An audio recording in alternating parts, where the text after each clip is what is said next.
The Scholastic Ball Report is sponsored by UK Sports Medicine and brought to you by Central Bank, Crown Trophy, Farmers Bank and Capital Trust, Kentucky Utilities, Panel Swim Shop, P-Rats, PrepSpin.com, Rafferty's, Roberts Insurance, Sutherland Chevrolet, and by Whitaker Bank.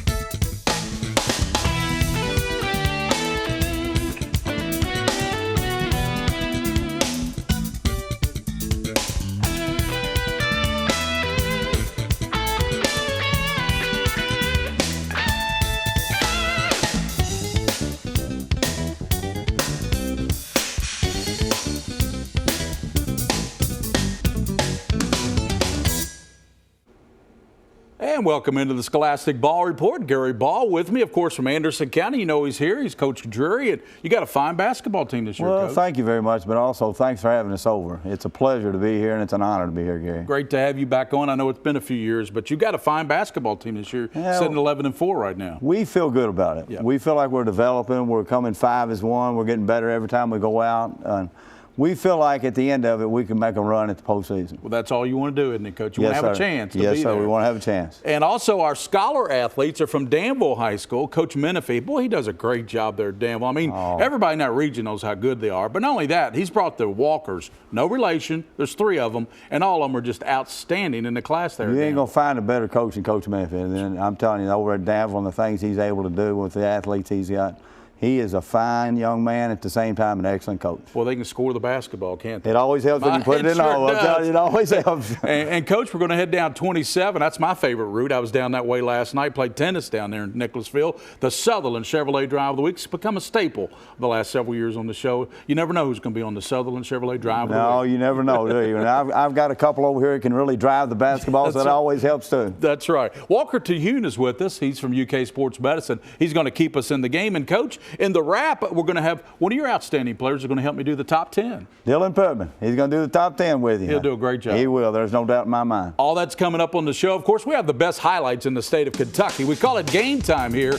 at WKYT with Brian and Lee K. These highlights brought to you by P-Rats. Think outside that corporate black box. We start in the 43rd District, the LCA Eagles. So they've shown that they're once again a team that they can cause some problems. Now, entering tonight, the Eagles were 13-4. But 3 of those 4 losses have been within district play, and as you know, seeding dictates a great deal in about 5 weeks. LCA's opponent tonight was Lafayette. A loss here would drop LCA to 1-4 in the district. A win would tie them up with Lafayette at 2-3. Chandler Stewart 4-3. LCA by 6 here. Stewart had 11. Then against the Generals press, Austin Hall finds a cutting Carter Hendrickson for the layup. Hendrickson had a game-high 20 and 9 rebounds. That's followed by a Nathan Harper three-pointer. Then Harper would hit another 3 from the far corner. It's all LCA. Harper 4 of 7. He had 13. The lead is 13. Lafayette trying to keep pace. Cameron Green up corner pocket 3's good. No General was in double figures. LCA by 19. They win by 29. 78-49. Bryan district rivals Woodford and Franklin counties meeting up tonight in the capital city. We pick it up in the second quarter. Woodford County's Trevor White. Nice little pickpocket. He's going to be arrested, but not before he lays it in on the other end. Woodford County had a 7-point lead. Franklin's Ike Bowling drives into the paint, gets the floater to drop. 25-18. Woodford County was on top. Anthony Tabor takes his man off the dribble, gets to the hoop. Woodford County was up at halftime. However, you got to play a second half, and Franklin County played a better one. They get the win 48-45. Now, staying in that district, Western Hills at Frankfort, first quarter. Panthers with the full court pass, Maurice Walker. Touchdown, Frankfort. And Frankfort jumped out to the 10-0 lead. Western Hills gets on the board with this three-pointer by Tyler Hunter. It was 10-3. Frankfort, though, answers right back. A 3 from Walker. We wouldn't show it if it didn't go in. Frankfort takes it tonight 84-72.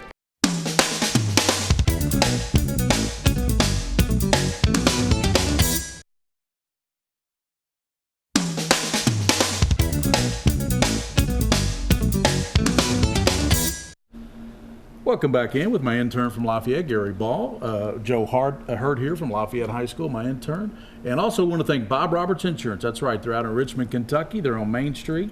They insure 3/4 of this great state of Kentucky. Speaking of the great state of Kentucky, from Anderson County, Coach Drury, well, you did the opening with me, so folks watching the show. Right in the heart of the Kentucky and the bed of the bluegrass, aren't we? Right. You can welcome to Anderson County, right? Welcome to Anderson County, the heart of the bluegrass. There you go. Coach. What do you attribute? You know, you're off to a great start, 11-4. That's a great start with your schedule. Right, it is a tough played. schedule. What do you attribute to this great start? Well, we got experience. We got experience in the backcourt. We got 4 guys here that's played together a lot, and they've come up together. We got 1 senior. We got 3 juniors that play a lot together. So I contributed a lot to our experience and their dedication. They're gym rats. They want to play together, they want to play the game right, and I'm really proud of them. I like that. They're gym rats. Yeah, they're Get gym in rats. that gym. Coach, tell us about the 3 young men here tonight. John Paul Garman sitting here beside me. He's an excellent point guard. He's an excellent kid too. You can't find any better. He's a great defender. Like Gary has told me, if you're going to play defense, he runs our club. Colby Penny, he does a little bit of everything for us. Rebounds, scores the basketball. He can score, and he's an excellent young man too. And then Christian Gritton's our rebounding man, finishing in the lane. He does a little bit of all. Of course, we've got Dylan Pittman with us as our shooter.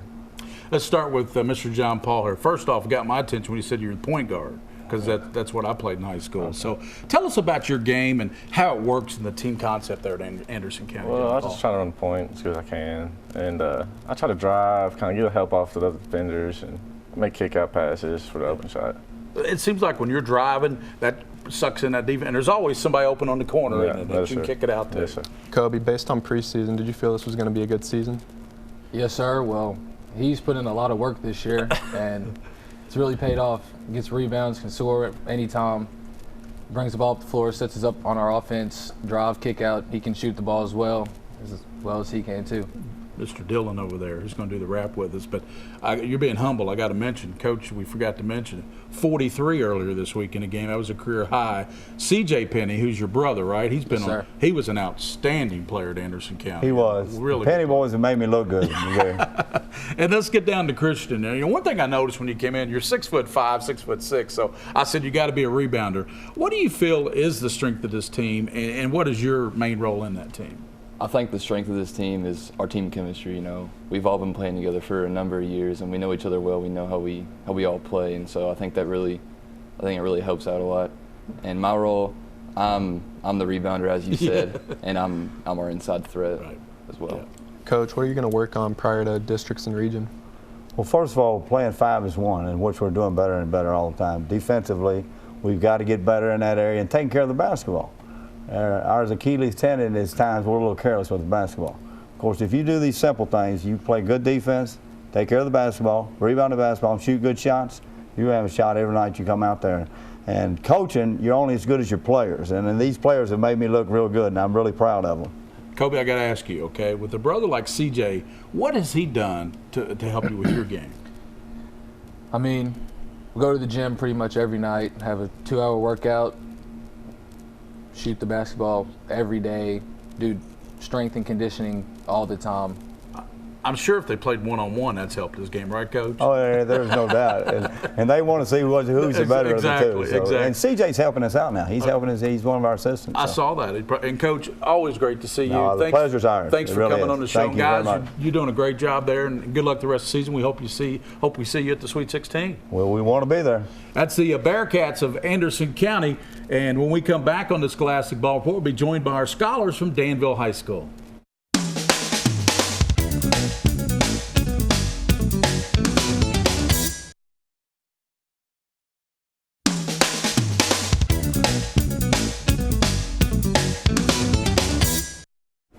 Welcome back in, our Scholar Athletes. This is our most popular segment on the show that we've been doing 14 years. And with me, Elizabeth Lyons. It's the most popular, Elizabeth, because it honors kids doing great things in the classroom like you do there at Boyle County. And by the way, our scholars are from Danville High School. Olivia, with a 4.7 in the classroom and you're a Governor Scholar, what allows you to sustain such proficiency in the class? Well, ever since I was little, I've always tried to strive to get good grades, and I've always tried to use my self-determination and motivation to keep those good grades and keep me on the right track for college. And Kennedy, you have a 4.3 grade point average, so congratulations for that. You're doing an outstanding job there. Is the great academics at Danville why you're so successful in other arenas there at Danville? Well, I feel like in order to be good at sports, you have to have the self-discipline that it takes to have the good GPAs. So. Outstanding. Zenobia, you have a 3.6, so you love all classes at Danville. What classes and faculty really inspire you in the classroom? When it comes to classes, the class that pushes me the most would probably be my English class. It's the most challenging because it lets me express myself in a different kind of way. But when it comes to faculty, it would have to be Coach Mason, Coach Hawkins, and Miss Branson. Coach Menifee, you know, academics are important, but at Danville High School, it must be fun coaching these three young ladies because, I mean, you don't have to worry about their academics. No, that is, as a coach, that's one thing you don't have to worry about when you're doing grade checks. And, you know, the way they compete in the classroom and stay disciplined is the same way they do on the court, which is a contributing factor to some of our success that we're having. Your team GPA's got to be off the charts. It's got to be. Yeah, I'm good with that. That's right. That's right. Olivia, what do you plan to pursue in college and where? Okay, well, I want to be a pharmacist, so I'm going to go into pre-pharmacy. And I think I'm going to go to Louisville, so I'm going to be a go card. Good. Announce it right here on the ball report. Okay. Kennedy, what schools are you looking at, and why are you looking at those certain schools? Well, I've been accepted into Berea and Asbury, and I might go to Berea and play soccer, and I might go to Asbury and play basketball, so I'm not sure yet. You know, Asbury's got an outstanding television department there. You know that, right? My brother They was in send it one kids time. to the Olympics every time there's Olympics. Asbury College really sends a lot of kids there for that. Zenobia, as a senior, you've played in a Sweet 16. What will it take to get back there? We just have to keep building on the fundamentals that we've learned from the Sweet 16 and just have to bond more together. Well, Coach, I think we've got time, so I've got to ask you, what do you see down the road for these young ladies and for your Danville basketball team? Sky's the limit. We're starting to round into shape after the Christmas holidays. We played some tough teams early to get prepared. We just started out 2-0 in our district, beat Lincoln, and beat our rival Bull the other night. So hopefully Friday we can go and beat Garrett, be 3-0, and then just let the success keep rolling and keep building. And sky's the limit for the girls. Well, Crown Trophy presents a beautiful plaque. All three of you will receive one. Take that over there off Nicholasville Road, right behind Starbucks. They'll personalize that for you with your name for no charge. Congratulations, and Coach, thank you for the great job you're doing there. And young ladies, keep it up there in the classroom. Thank you. That's our scholar athletes from Danville High School, one of the top academic schools in the state of Kentucky. Now we're going to go down 27 for this great Sutherland Chevrolet Drive of the Week.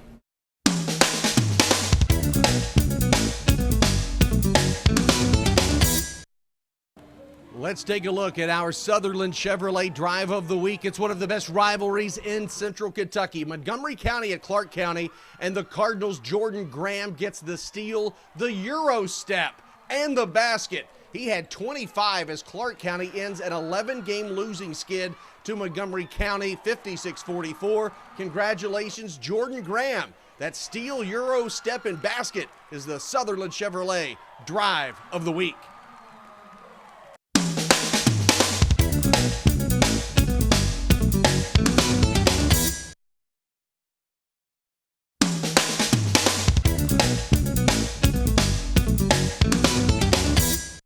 And we're back this week. Walker to Hume back with us. Hope everybody had a great holiday. I still got my Christmas tie on, but that's okay. You got your Christmas colors on too, Walker. Walker to Hume with us again. Thank you, Walker. Thanks for for having with me. us. We're going to talk about ear injuries. What is a common ear injury that you see? Well, the one we want to see, most people know as cauliflower ear, and so that's usually what we see most of. And what causes it to occur? Well, a lot of times that is either a single blow to the outside of the ear or maybe like a repeated shearing force, like friction going back and forth. And what you do is you get a blood formation, kind of a bruising, and the blood gets so much, there's so much of it in there that the blood actually makes the skin separate from the cartilage. Gary, that hurts. Yes, that hurts. That's painful just to listen to. Very much so. Much less have it. Well, how about the signs and the symptoms? Well, like you're just saying, it's going to be painful. It's obvious swelling. Sometimes it'll swell so much that you won't be able to see the contours of the ears. And then obviously it's very red and swollen. You know, it's pretty tender to touch. So it's pretty obvious to pick up when you see somebody with it. You know, one thing, I'm sure a lot of people do it too, but a lot of people don't Q-tip. I take alcohol and Q-tip and clean out my ears probably on a daily basis. A lot of people forget to do that, but that would probably help with that ear injury. Yeah, usually with cough liners, it's more of a direct blow, but anytime you keep anything clean, it's always going to help. Right. As we say, UK Sports Medicine, they've got the walk-in clinic at 7 to 8 a.m. every Monday through Friday. So, you know, even the weekend warriors can check that walk-in clinic out. Yes, Monday through Friday, and believe me, we see them all on Monday. Weekend warriors come strolling in. Like if I get a little tennis elbow or something out there hitting the tennis ball around. Come on in. Good stuff, Walker. Thank you. There's their website, their phone number. Give them a call. UK Sports Medicine, our title sponsor. Thank you, Walker. To you. Thanks a lot. And now we're going to these highlights of high school basketball. These highlights brought to you by PrepSpin, the leading digital network in the state of Kentucky. PrepSpin. From the 11th region to the 12th region, and almost always you're guaranteed something spectacular and unpredictable. Brian. Yeah, that happened tonight in Stanford as Boyle County visited Lincoln County. As we go to the 12th, this was interesting. One of the buckets, first one, belongs to the home team. Noah Young drives into the lane and scores with the southpaw touch. At the other end, Boyle County's Jason Alexander, not the actor, just the player, hits the brakes and scores. Young again with the left hand. It won't fall. Chase Phillips can't follow, but watch this play. Bounce it off his backside to Carlos Nunez. That guy can play. This one goes to triple overtime. Lincoln County in a thriller, 52-49. Entering tonight, Mercer County has been blasting Kentucky teams by an average of 23 points a game. Beat Franklin County by 9 last night. Tonight, the Titans taking on the Colts of West Jessamine. Mercer races out to a 22-0 lead in the first. Allie Burke, the corner three. She had 17. West Jessamine finally gets on the board near the end of the quarter. Mackenzie Ivy, same corner shot, same result off the Mercer miss. It's tapped around and right to Emma Souter, who will put it back in for the home team. Mercer County wins its 62nd consecutive district game. Unreal, 76-31. Kids, do not try this at home. I don't even know what it is. Franklin County, those Lady Flyers hosting Woodford County off the miss. Franklin County's Princess Stewart there for the rebound and the putback. She's just the prettiest princess there is. 2 of their 18 points. Lady Flyers up big. Then Delaney Enlow breaks the long scoreless streak for Woodford County with a bucket and a foul. Enlow had 13 points tonight, but this was all Franklin County. Look at Brooklyn Miles coming up with a steal, and she lays it in on the other end. She had 13 points and 2 big cymbals from the band. Lady Flyers soar to a 63-38 win. And another popular segment, our Ball Report Top 10. The reason it's popular, guys, is I broadcast a lot of high school basketball games on PrepSpin with William Warfield, the King of Stream. Let's get to the top 10. You guys comment on any team you know, okay? Because I haven't seen all of them. Let's start with, we're starting with number 1. Scott County. What do you know about them, guys? They got a good player, Michael Moreno. Sure do. Double-double guy, isn't he? Yes, and sir. he's only a sophomore. Okay, Dunbar, we all know, Tavion Hollingsworth. Is he going to win Mr. Basketball? Hopefully. Oh, gotcha. Lexington Catholic, they got a 2-headed monster there, and Luke Johnson and Zan Payne. Okay, Payne averages a double-double. Luke Johnson averages about 25, both D1 players. Okay, Lexington Christian Academy, what can you tell me about them? They got a great player in Kyle Road. Great player. Outstanding player, double-double guy as well. And Bowling Green, we don't know a whole lot about them, but we got to put a team that's in our viewing area in the top 10. Okay, that's just how TV works. Okay, Pulaski Southwestern, what can you tell me about them? Peyton Gover. That's right. Gover can score, can't he? He's Yes, averaging sir. about 28, 29 a game. And then you got, of course, South Pulaski County. And we don't know much about them, or Dynamic duo. Stephen Fitzgerald and Danny Butt. And then you got to give Trayvon Sylvester and Landon Powell some credit. Wow, that's outstanding. Now we know a lot about them. Anderson County, what do we know about them? We know that they're pretty darn good, right? 11-4. Lafayette, kind of improving, guys. The reason I put them in the top 10 is they're one of the most improved teams I've seen this year, really. Started out slow, and Coach Mendenhall's a great guy, too. How about Lincoln County? Noah Young. Noah Young, he can score the basketball. That's a great top 10 there, guys. You know, it changes every week, so who knows? Anderson County might move up the poll next week. Thank you, Kobe and Dylan, for helping me do the top 10. Great job, guys. As always, on the Scholastic Ball Report, for those you see and those you don't see, keep your eye on the Scholastic Ball Report. The Scholastic Ball Report was sponsored by UK Sports Medicine and brought to you by Central Bank, Crown Trophy, Farmers Bank and Capital Trust, Kentucky Utilities, Panel Swim Shop, P-Rats, PrepSpin.com, Rafferty's, Roberts Insurance, Sutherland Chevrolet, and by Whitaker Bank.